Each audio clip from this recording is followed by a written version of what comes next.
exclusivité lyonnaise. Du 14 au 31 janvier, Peugeot Slica organise le grand concours de la consommation la plus basse. Sur un parcours défini, tentez de battre le record de consommation à bord d'une Peugeot 3008 ou 508 hybride et d'une 208 équipée du tout nouveau moteur essence 3 cylindres.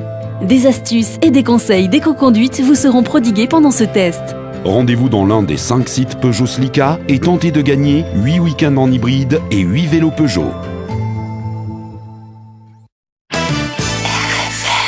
Sortir avec RFM Lyon. Hervé Trocaz, bonjour. Roulez vert Peugeot Slica Lyon organise à partir d'aujourd'hui un concours de la consommation la plus basse sur ses 5 sites à Champagne, Rieux-la-Pape, Vénissieux, Oulin et Vaux-en-Velin. Peugeot Slica vous donnera quelques conseils et astuces d'éco-conduite. C'est l'occasion également de faire découvrir aux citoyens lyonnais les nouvelles technologies permettant d'abaisser votre consommation d'énergie tout en réduisant les rejets de CO2 et autres gaz. Concrètement, vous pourrez sur un parcours déterminé tenter d'établir la meilleure valeur de consommation moyenne de carburant à bord d'une Peugeot hybride 4 ou d'une 208 et à la fin du test, une photographie de l'ordinateur de bord sera faite. Le résultat et le nom du participant seront inscrits sur un tableau à l'intérieur du site. Les photographies seront ensuite publiées sur les sites Facebook de Peugeot.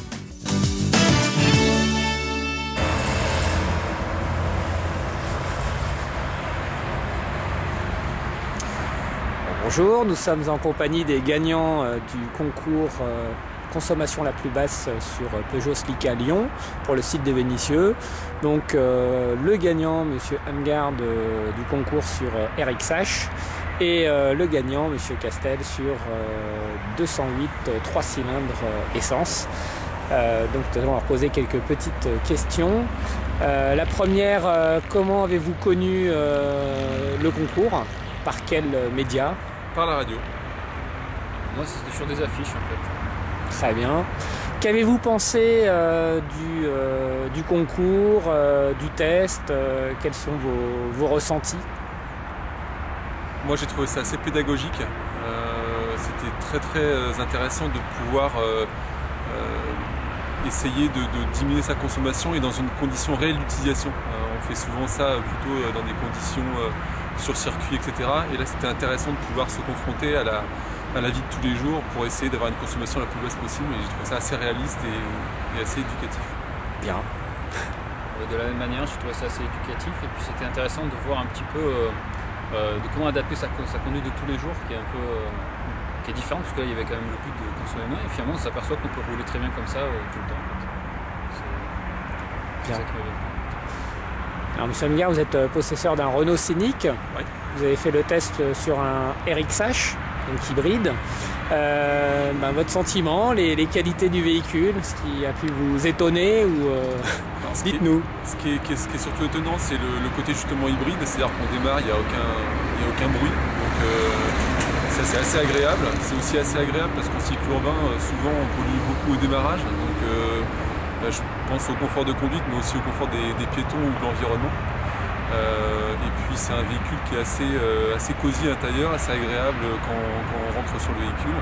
J'ai aussi beaucoup apprécié l'instrumentation qu'il y avait autour, à la fois du moteur essence et du moteur électrique. On voyait bien quand est-ce qu'on rechargeait, notamment au freinage, les batteries du moteur électrique et quand est-ce qu'on basculait sur le côté essence. Donc j'ai trouvé ça assez complet à piloter globalement sur l'ensemble des deux moteurs. Y a-t-il une grosse différence par rapport à un moteur normal dans l'utilisation? On parle d'un frein moteur, de choses comme ça. Oui, effectivement, mais justement sur l'aspect frein moteur, c'était assez étonnant par rapport à un véhicule traditionnel. Je pense qu'on va probablement diminuer fortement l'usure des plaquettes puisque le frein moteur est beaucoup plus important sur un véhicule hybride. Et donc on n'a pratiquement plus besoin de freiner sauf sur les derniers km/h en s'arrêtant. Ça c'est vraiment quelque chose d'intéressant aussi. Il y a de l'énergie qui est récupérée et en même temps on diminue l'usure des plaquettes. Très bien. Alors vous avez fait le test sur 208, vous avez également conduit le RXH pour le plaisir. On va rester sur le RXH puisque vous avez une Passat CC. Donc votre sentiment sur ce véhicule un petit peu atypique pour la première conduite? C'est agréablement surpris. On est vraiment sur un véhicule haut de gamme. Je peux assez comparer avec mon véhicule. Effectivement, le côté hybride est vraiment sympathique. j'ai le système stop and start sur mon véhicule, mais c'est vrai que le côté hybride avec zéro bruit, même quand on redémarre, c'est vraiment agréable. C'est même perturbant au début, hein, honnêtement. C'était la première fois que j'essayais une hybride. C'était assez perturbant. Mais c'est vraiment un confort, je pense, pour les gens qui font de la ville, c'est vraiment très agréable. Moi j'ai bien aimé aussi on sent la lourdeur du véhicule, on garde ce côté vraiment dynamique du véhicule et puis propre à Peugeot, qui était vraiment agréable pour ce type de véhicule. Et puis après le confort à bord, j'étais assez stupéfait des progrès à ce niveau-là. C'est vraiment un habitat très agréable. Et cette 208 essence, 3 cylindres, nouvelle génération. Alors, vous avez fait 4,7 litres de consommation avec 16 feux rouges. Oui, c'est ce qui est intéressant dans ce test-là finalement, parce que je suis quand même un utilisateur de véhicules diesel. Ma femme a aussi un véhicule diesel, une petite voiture. Et c'est vrai que de voir la consommation qu'on peut faire avec ce type de petit moteur, qui est assez nerveux finalement, qui est assez agréable pour la ville, ça laisse penseur pour un prochain achat. Et éventuellement passer du diesel à l'essence du coup. Exactement. Ouais. Très bien. Bien, merci. Puis nous sommes très heureux de vous avoir remis ces beaux vélos Peugeot, où là on est vraiment au summum de l'écologie, hein, puisque là il n'y a carrément pas de moteur. Bien, merci. Au revoir. Merci.